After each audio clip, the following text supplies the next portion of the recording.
Hey everyone, Chelsea here from Sew Simple Home, back with another great home sewing project. Now today's project is a home organizing project.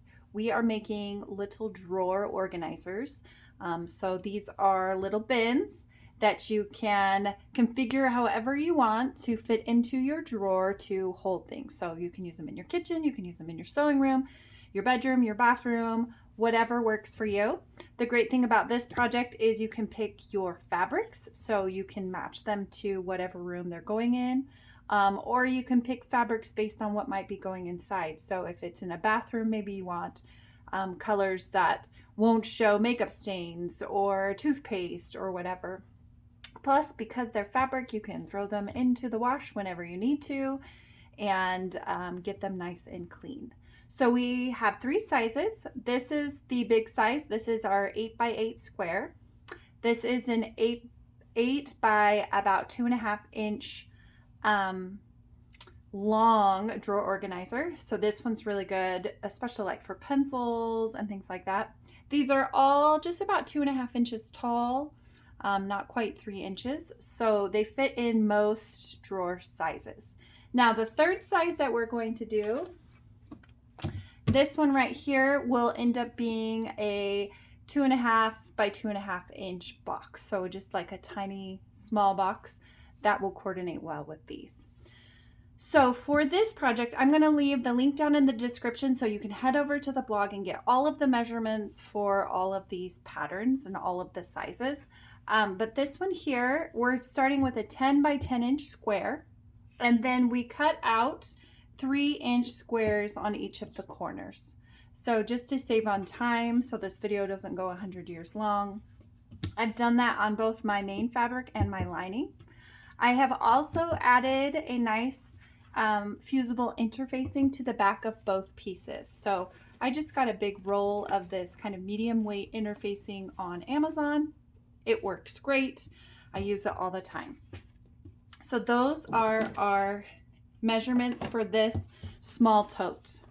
So what we're going to do to start out, let's start with our main piece. So we have it cut and we have our interfacing on. What we're actually going to do is we're going to match these slices for the boxes. So the top corner of one box is going to meet the opposite corner of the same box. And we're going to stitch here and we're going to stitch here. And sometimes it's easier when you look like this. We stitch here and stitch here. We're using a 1/4 inch seam allowance, and we want to make sure that they line up very precisely at the top edge before we stitch. And then I like to line up that opposite one and then just move my material and sew.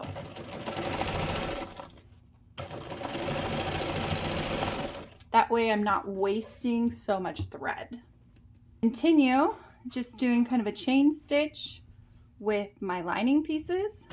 Again, I'm sewing a 1/4 inch seam allowance all the way around. I guess I shouldn't say all the way around, down each side.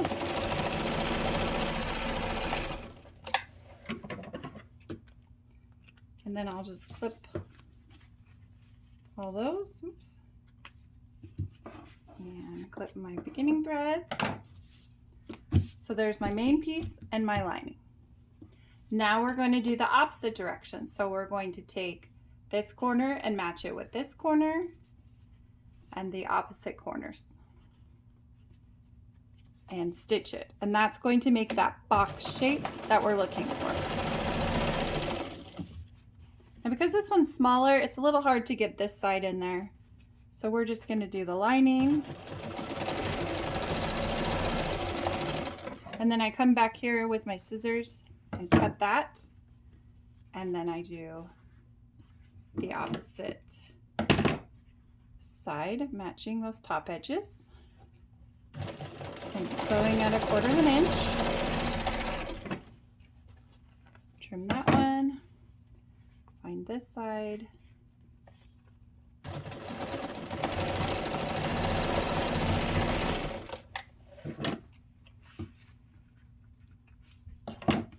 So there's one, and there's two. Main fabric, lining. See how cute that little box is so far? And you can see it's much smaller than the other ones. Like I said, it comes out to be about 2.5 inches. So now we're going to turn the main fabric right side out. And we're going to plop it right into our lining. We're going to match the seams on the sides. And I'm going to pin mine in place. A lot of people use clips these days, but I learned to sew using pins and I have a hard time changing that up. Although I did get some clips for Christmas this year, so I should find them and pull them out. They're for bigger projects. So, all right, all of my corners are pinned.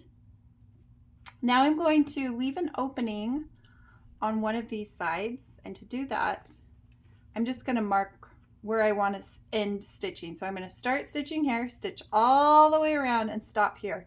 So I have a small opening.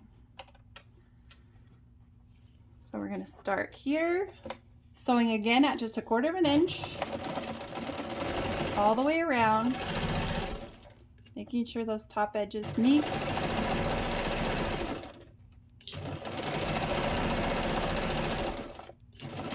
Get to that next pin and back stitch.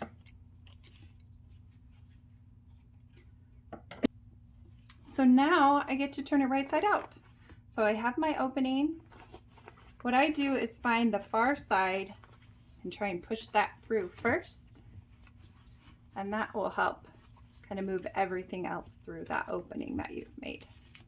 If you start up close, it just seems to always get tangled or knotted and it gets frustrating. And we want to take as much frustration out of the project as we can. All right, so here's my opening, here's my main and my lining. Now this part, we're just going to pop the lining right inside. And you can see we have what my sewing teacher would call kissy lips. They go, mwah, mwah.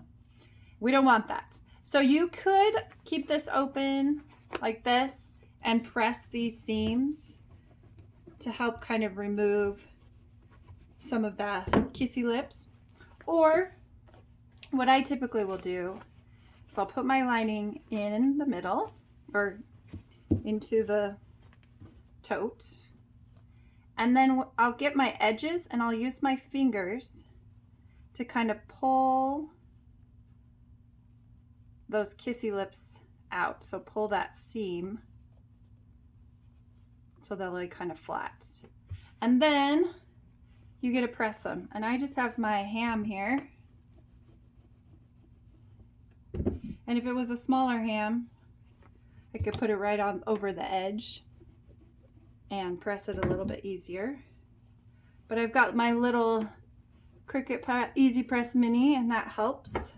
I always get questions about it, so there's a link down in the description if you want to go check it out. It is like my favorite sewing tool, even though it's technically not a sewing tool, but I use it and it works amazing.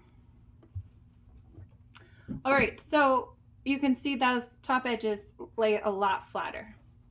Now you can go in and press this a little bit, but the other thing I like to do is take these outside seams and fold them right where the seam is and press. And that kind of helps give that box shape in the corners here. So everything lays a little bit better.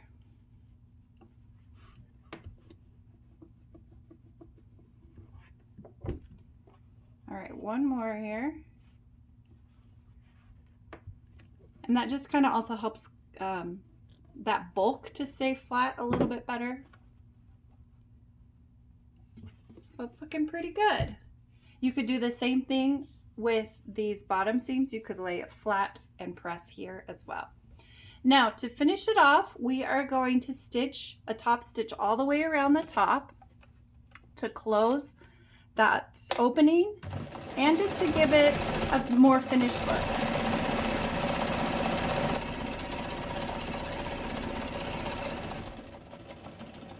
And on this one, it's so fast because it's such a tiny little tote.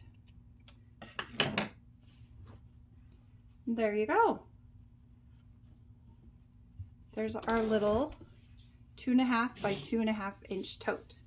So we have the 3 sizes. We have 8.5 or 8 by 8, 8 by 2.5, and then 2.5 by 2.5.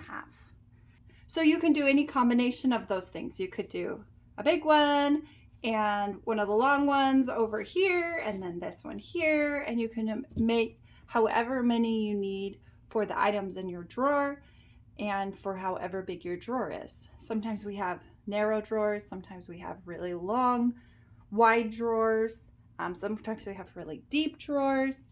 And so that's the great thing about this project. You can kind of do your own measurements and decide what's going to fit where the best. So like I said earlier, everything's going to be down in the description. You can get a link to the website where we have all of the measurements and the photo tutorial, so you can get all of this. You can find links down in the description for fabric as well as the Cricut EasyPress Mini.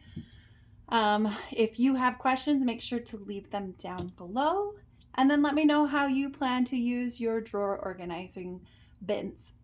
We will see you in the next video.